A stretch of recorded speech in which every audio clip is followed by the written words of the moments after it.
Yo, it's Etan, and I'm here in San Marino in front of the Michael White Adobe. It's one of just 38 remaining Adobe buildings in Los Angeles County, and it is the second oldest structure in San Marino.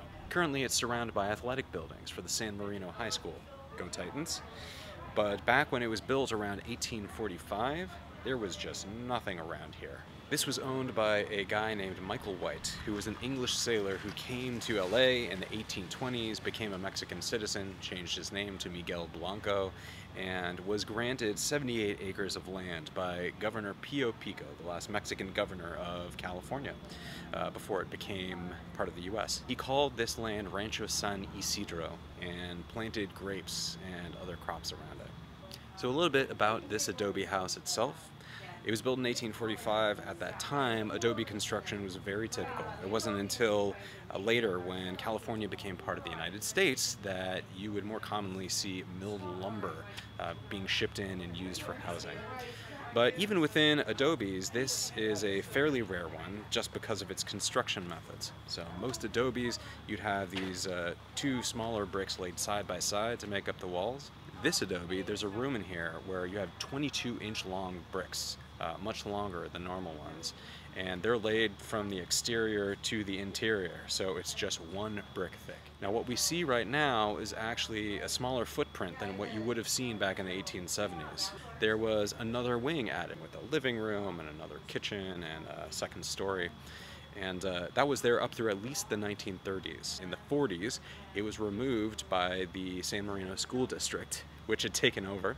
Michael White owned this property from the 1840s to 1878, when he wasn't able to pay a high-interest mortgage. And by that time, his son-in-law and daughter were living in the Adobe right behind us. But he ended up moving in with another one of his kids near the Pueblo of LA, and living out the rest of his life in poverty. Now the Adobe is very fortunate to have had a whole lot of people working for its preservation, including a guy named K.L. Carver, who was the president of the school board here. And in the 50s, he worked to have it preserved. There used to be just dirt and then maybe wood on the floor. They laid down bricks to keep that more secure, and changed out the windows and firmed up the walls. You'll see a bunch of the Adobe bricks exposed, so you can see the difference between the original ones and the new ones. There is a living history here. It was used for about 30 years as space for the cheerleading pep squad, and also as a storage space.